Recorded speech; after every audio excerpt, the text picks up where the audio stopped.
Leicester train station. I am getting the train to Stansted Airport. Here is my train. Booked it all through the Trainline app, so hopefully it all goes smoothly. Showing up and checking in was really easy as, so that's good. So far, so good.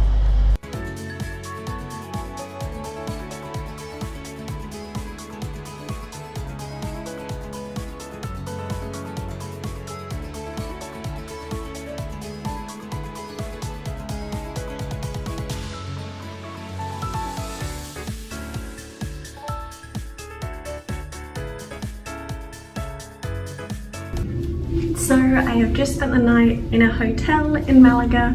I am about to leave and head over to Jerez via train. Fingers crossed I make it there all okay. It's definitely testing my Spanish knowledge, and a huge thank you to Resonant Card in the Discord server, because I would have struggled like immensely without you, so thank you so much. All my devices are charged, my power bank's almost fully charged. So fingers crossed that gets me through the weekend, and it is time to go camping.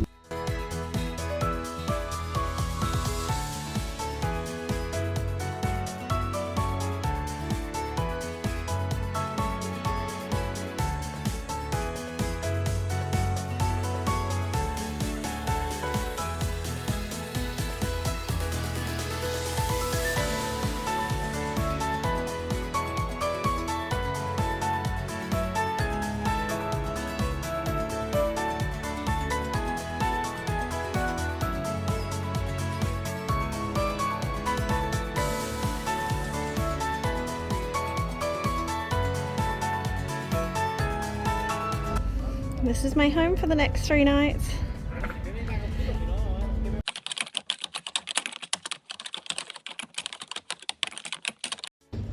I am at the track. I am in my extremely empty grandstand because naturally I had to get here first thing because Moto3 free practice is coming up in half an hour. So a lot of the food and drink menus are card only.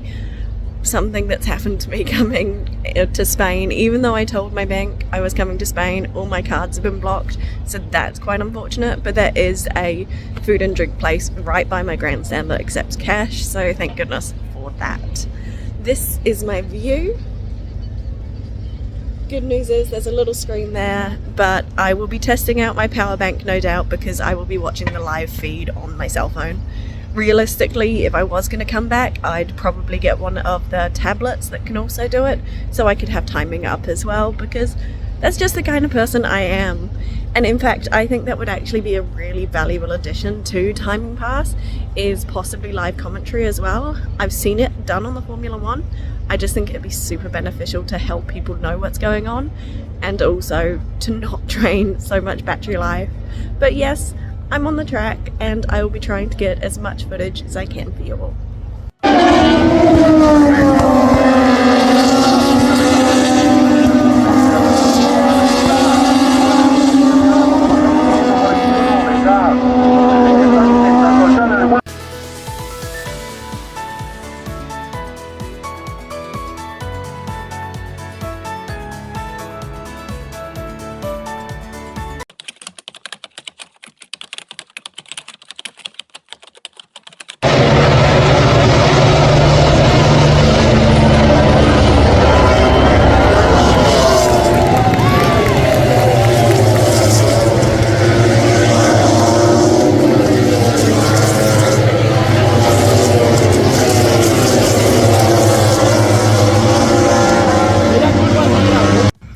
So I am back in my tent after a Saturday of absolutely wild racing, and it was definitely wild.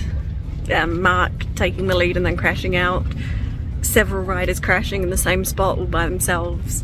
I haven't actually watched the race back on Video Pass, but I absolutely know I have to, and so that's what I'm going to be doing after this. And I'm exhausted. It rained this morning and I got absolutely soaked, and then the sun came out and now I'm absolutely boiling. I did actually pick up a Pedro Acosta shirt. Tomorrow maybe I'll pick up a Marc Marquez shirt because I can, but priorities are finding myself a taxi to get to a hotel because I am in desperate need of a real bed and some hot water, because if you look here, this is my airbed.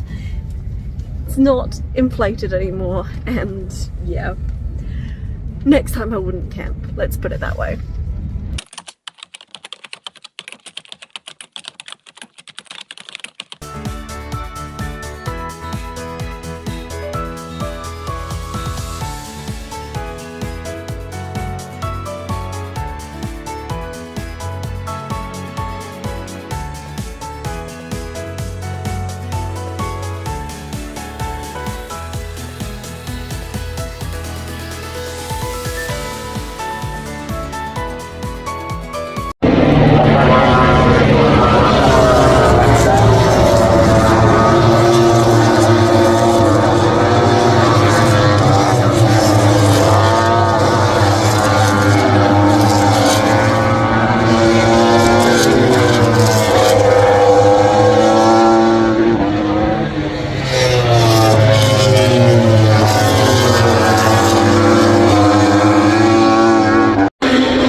I'm now back in a hotel in civilization, it feels like, after camping for 3 straight nights in the campsite at the Spanish Grand Prix.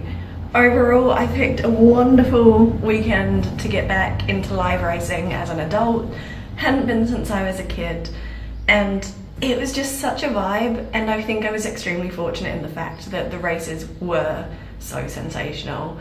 The Red Bull Rookies Cup started Sunday with a picture perfect finish, and then it was just an incredible weekend. I won't do any spoiling because honestly you should just watch all of these races. We got some wonderful battles across all 3 classes and unexpected results. Overall, I had a great time, but I do want to say, if you are going to do the Spanish Grand Prix, and I highly recommend, if you got the opportunity to, that you do, there's definitely some things that I have learned. Number 1, don't do it camping unless you have a caravan or a camper van. There's something about being woken up at 3 AM in the morning to the sound of a 2-stroke getting revved to death right outside your tent that would be alright only if you weren't already wearing earplugs and then noise cancelling headphones on top because you hadn't slept the 2 nights prior. So that's just definitely something I would try avoid next time. I'd look at just getting a hotel and biting the bullet and, you know, spending that money. Also, one thing to note is general admission at the Spanish Grand Prix. Honestly, really great value. There are so many great spots to view from. If you are gonna do that, Sunday you need to be up well before dawn. There were thousands and thousands of people at track on Sunday before the sun had come up. It was just an incredible atmosphere. I thought I was getting there early at, I think it was 8:15 I got there. I was fortunate enough that I bought a grandstand ticket so I didn't have to worry about that. But I got there and I just saw pretty much all of general admission on that mountain was packed. It was completely chock-a-block of people. So it's probably a good idea, especially if you're traveling with at least a duo, because then you've got someone to save your seat when you pop to the bathroom. If you're doing it solo, I'd highly recommend, you know, just booking a reserved seat just to save that hassle and that stress of where am I going to sit? Where am I going to watch the race from? That being said, Grandstand XO was sensational. We saw some wonderful battles. We saw the Marquez Bagnaia battle. We saw so many overtakes, and it was just honestly so thrilling. So overall, I'd say a wonderful weekend. Definitely things I'd do better next time, but I may, this is just a may at this stage, be about to attend the French Grand Prix as well, purely just because I had the opportunity to. So I will be doing a different kind of vlog for that one, because while this was definitely a cheap way, aside from the grandstand tickets, to attend the Spanish Grand Prix with endless public transport, the cheapest possible options. Next time I will not be doing it cheaply, and it's going to cost me a lot of money, but it'll be good to compare the differences. So until next time.